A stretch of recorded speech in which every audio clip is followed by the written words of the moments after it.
समझो क्या?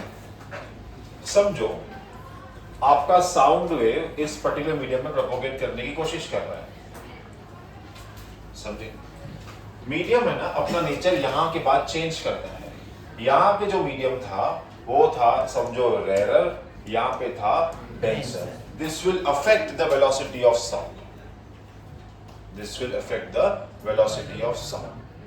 दूसरा, the medium should be completely elastic in nature. अब मैं समझा दूं इलास्टिक क्या, आपको ना विजुअलाइज करना पड़ेगा इसको। For example, imagine yourself you are stuck in a ऐसा गली, छोटा गली, ये ऐसा गली है, इसमें स्टक हो गए आप एकदम, इतने आपके साइज इतनी गली है, यू कैन नॉट मूव, ऐसा सीधा नहीं चल सकते हो, एकदम टाइट है, आप सीधा नहीं चल पाओगे। But when you touch that you feel it is elastic, समझे? तो वो क्या बोलते हैं, बचपन में तुम लोग गए लोगे ना जंपिंग वाला, क्या बोलते हैं उसको, ट्रैम्पोलिन जैसा, नहीं पूरा हाउस आता है ऐसा पूरा हाउस नहीं था, ट्रैम्पोलिन जैसा, देखा है वो तुम लोग ने, खेला होगा? हाँ, मेले में तो बहुत कॉमन होता है। तो वैसे मटेरियल का तुम लोग बन दो। अब उसमें एक ऑप्शन ऐसा है कि यू कैन मूव, बट अगर आप इधर धक्का दोगे, फिर इधर धक्का दोगे, फिर इधर धक्का दोगे, इधर धक्का दोगे, आप ऐसे ऐसे करके आगे जा सकते हो। अब क्या हुआ, ये आपका मीडियम है प्रोपोगेट करने के लिए, और मैंने देखा कि यार मैं यहाँ धक्का दे रहा हूँ तो ये अंदर जा रहा है, फिर ये यहाँ आ रहा है, तो मेरे को स्पेस मिल रही है मूव होने के लिए, तो मैं आराम आराम से यहाँ जा रहा हूँ, फिर यहाँ जा रहा हूँ, फिर यहाँ जा रहा हूँ, फिर यहाँ जा रहा हूँ। पर आगे किसने मस्ती कर दी, दीवार लगा दी। अब मीडियम क्या है, आगे इलास्टिक नहीं रहा नेचर में, तो मेरा प्रोपोगेशन क्या हो जाएगा, अफेक्ट हो जाएगा। सेम साउंड भी, जब कोई वेव भी जब ट्रैवल करता है, तो वेव ये एयर है, तो एयर को ऐसा काट के जाता है। अगर एयर को काट के जाए और एयर उसको अपने आप को काटने ना दे, मतलब इलास्टिसिटी नहीं शो करे, उसमें जो वेव है उसकी डैम्पनेस आ जाएगी। डैम्पनेस का मीनिंग है कि समझो ये एयर है, यहाँ पे ये आराम से चल रहा है, लेकिन एयर ने यहाँ पे इसको ब्लॉक दे दिया।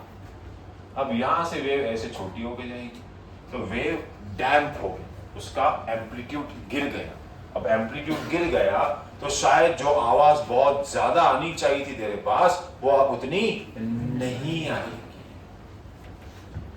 इसीलिए मीडियम का परफेक्टली इलास्टिक और कंटिन्यूअस होना बहुत जरूरी है for smooth propagation of sound wave. आई बात समझ में कि medium should be continuous and elastic in nature, which ever medium. समझे? अगर तुम स्विमिंग पूल में जा रहे हो, swimming pool is in perfectly elastic medium. कैसे होता है? देखो, जहां तुम स्विमिंग पूल में धक्का देते हो, ओ धक्का नहीं, धक्का मैं देता हूं, जंप मारते हो, तो जहां जंप मारते हो तो क्या वहां खड्डा हो जाता है क्या? नहीं। जब आप उस जगह से मूव करते हो तो पानी उस स्पेस को ऑटोमेटिकली फिल कर देता है। इसको बोलते हैं इलास्टिसिटी, इलास्टिक इन नेचर। आया बात समझ में? तो medium should be continuous and elastic in nature. ये लिख लेंगे, continuous and elastic in nature. दूसरी point, the medium should possess inertia. देखो, the medium should possess inertia and it should be capable of storing and transforming energy. It should be capable of, it should possess inertia and it should be capable of, it should be capable of storing and transferring energy, storing and transferring energy in form of wave, in form of wave. उसका बहुत simple example अपने classroom में ही है। देख, इस classroom के लिए, मेरे साउंड के लिए मीडियम है एयर। तुम समझ लो उसका एक बहुत इंपॉर्टेंट पार्ट ये दीवारें भी हैं। ये दीवारें साउंड के मीडियम में क्या रोल प्ले कर रही हैं?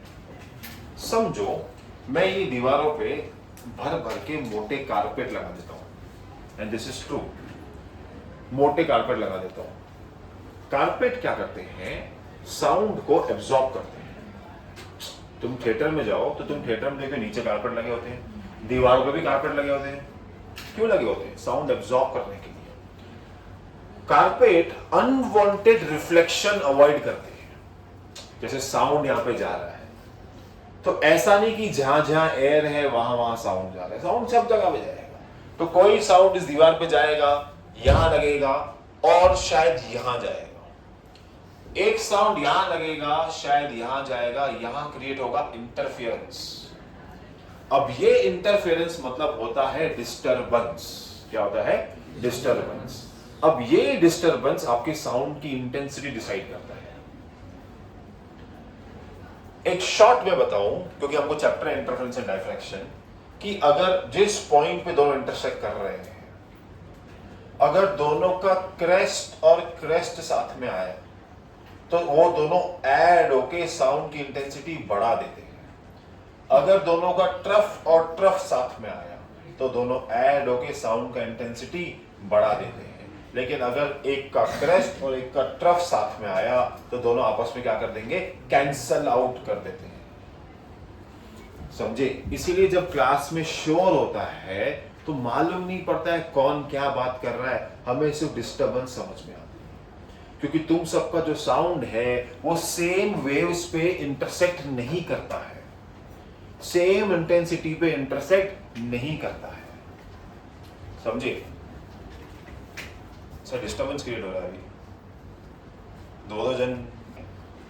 हाँ, अब मेरा एक साउंड इस दीवार को लगा, अब मैंने तो बोल के छोड़ दिया, मेरा काम था कि रिफ्लेक्ट होकर आप लोग को लगना चाहिए। लेकिन जब ये दीवार के पास मेरा वेव गया तो दीवार ने बोला यार ये तो अच्छी चीज है, इसको मैं रख लेता हूं अपने पास। अब रख लिया तो साउंड तो तेरे पास जा नहीं है। अगर मीडियम ऐसे काम करना चालू कर दिया कि जो हम साउंड उसमें से भेज रहे हैं वो इसको एब्जॉर्ब कर ले तो मेरा वेव कभी ट्रेवल ही नहीं कर पाएगा। दूसरी बात, जब मैं इसको साउंड दे रहा हूं, मैंने इसको 100% साउंड दिया, ये आपको 80% साउंड दे रहा है, जो कि मुझे नहीं चाहिए। मुझे क्या चाहिए कि मीडियम समझे कि जब मेरा साउंड इसको लग रहा है तब इसमें वो कैपेसिटी होनी चाहिए कि वो सेम एनर्जी से मुझे मेरा साउंड वापस दे। It should be that understanding. समझे? तो मीडियम का एनर्जी ट्रांसफर करने का कैपेसिटी बहुत हाई होना चाहिए। समझे? मीडियम का एनर्जी ट्रांसफर करने का कैपेसिटी बहुत स्ट्रांग होना चाहिए। In short, medium should be good conductor of sound. It should allow it to travel without loss of energy.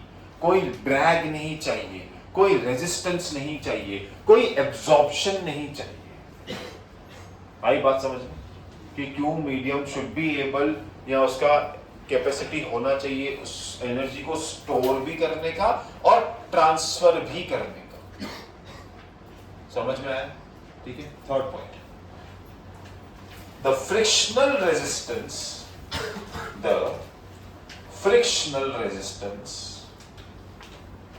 of the medium, the frictional resistance of the medium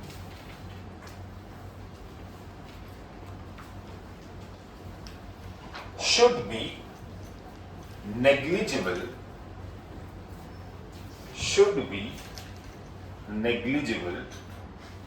to avoid damping.